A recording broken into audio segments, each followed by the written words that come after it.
Hello viewers, সবাই কেমন আছেন? আশা করছি সবাই খুব ভালো আছেন। আমিও আলহামদুলিল্লাহ ভালো আছি।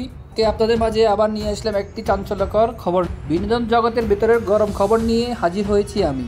আজকের গল্প শাকিব খান, পূজা চেরি আর দিঘিকে নিয়ে। শাকিব খানকে আঙ্কেল বলতে ডাকার পেছনে কি রহস্য, আসুন জানি ভিতরের কাহিনী। ভিডিওটি স্কিপ না করে পুরো ভিডিওটি দেখুন। শাকিব খান আর পূজা চেরির মধ্যে একটি সুন্দর বন্ধুত্বপূর্ণ সম্পর্ক আমরা প্রায় পর্দায় দেখি। গলুই এবং মাস্তান ছবির শুটিং থেকে তাদের ঘনিষ্ঠতা নিয়ে নানা গুঞ্জনও ছড়িয়েছে। তবে পূজা চেরি সম্প্রতি এক অনুষ্ঠানে মজা করেই বলে বসলেন, দিঘি শাকিব খানকে আঙ্কেল বলে রাখুক। এখন প্রশ্ন হলো, কেন এমন বললেন পূজা?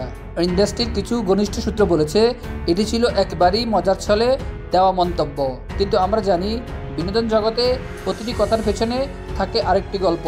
শোনা যাচ্ছে শাকিবের ব্যক্তিগত জীবনের নানা ইস্যুতে পূজা চেরি বেশ বিরক্ত।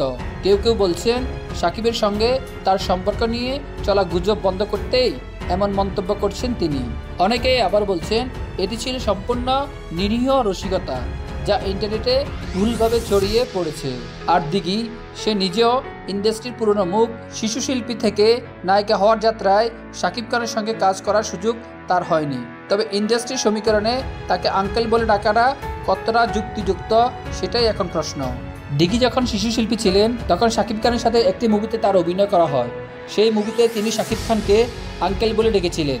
তবে বিনোদন জগতে এসবই মশলাদার বিষয়। পূজার এই আঙ্কেল মন্তব্য নিয়ে এখন চলছে চুলছেরা বিশ্লেষণ।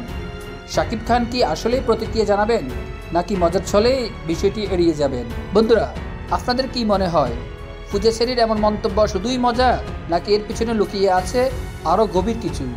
কমেন্টে জানান আপনার মতামত। পরবর্তী ভিডিওতে নিয়ে আসবো আরও চমকপ্রদ খবর। সাথে থাকুন।